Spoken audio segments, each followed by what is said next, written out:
Noemi tinha um parente por parte do marido. Era um homem rico e influente, pertencia ao clã de Elimeleque e chamava-se Boaz. Ruth, a moabita, disse a Noemi: vou recolher espigas no campo daquele que me permitir. Vá, minha filha, respondeu-lhe Noemi. Então ela foi e começou a recolher espigas atrás dos ceifeiros. Por acaso entrou justamente na parte da plantação que pertencia a Boaz, que era do clã de Elimeleque. Naquele exato momento, Boaz chegou de Belém e saudou os ceifeiros: o Senhor esteja com vocês. Eles responderam: o Senhor te abençoe. Boaz perguntou ao capataz dos ceifeiros: a quem pertence aquela moça? O capataz respondeu: é uma moabita que voltou de Moabe com Noemi. Ela me pediu que a deixasse recolher e juntar espigas entre os feixes, após os ceifeiros. Ela chegou cedo e está de pé até agora.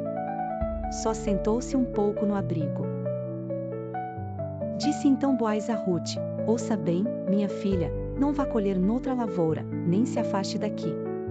Fique com minhas servas.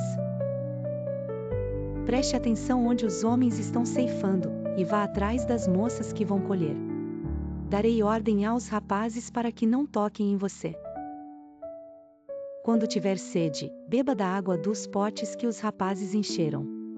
Ela se inclinou e, prostrada rosto em terra, exclamou: por que achei favor a seus olhos, a ponto de o Senhor se importar comigo, uma estrangeira? Boaz respondeu: contaram-me tudo o que você tem feito por sua sogra, depois que você perdeu o marido, como deixou seu pai, sua mãe e sua terra natal para viver com um povo que pouco conhecia. O Senhor lhe retribua o que você tem feito. Que você seja ricamente recompensada pelo Senhor, o Deus de Israel, sob cujas asas você veio buscar refúgio. E disse ela: continue eu a ser bem acolhida, meu Senhor. O Senhor me deu ânimo e encorajou sua serva, e eu sequer sou como uma de suas servas. Na hora da refeição, Boaz lhe disse: venha cá. Pegue um pedaço de pão e molhe-o no vinagre. Quando ela se sentou junto aos ceifeiros, Boaz lhe ofereceu grãos tostados. Ela comeu até ficar satisfeita e ainda sobrou. Quando ela se levantou para recolher, Boaz deu estas ordens a seus servos: mesmo que ela recolha entre os feixes, não a repreendam. Pelo contrário, quando estiverem colhendo, tirem para ela algumas espigas dos feixes e deixem-nas cair para que ela as recolha, e não a impeçam. E assim Ruth colheu na lavoura até o entardecer. Depois debulhou o que tinha juntado, quase uma arroba de cevada.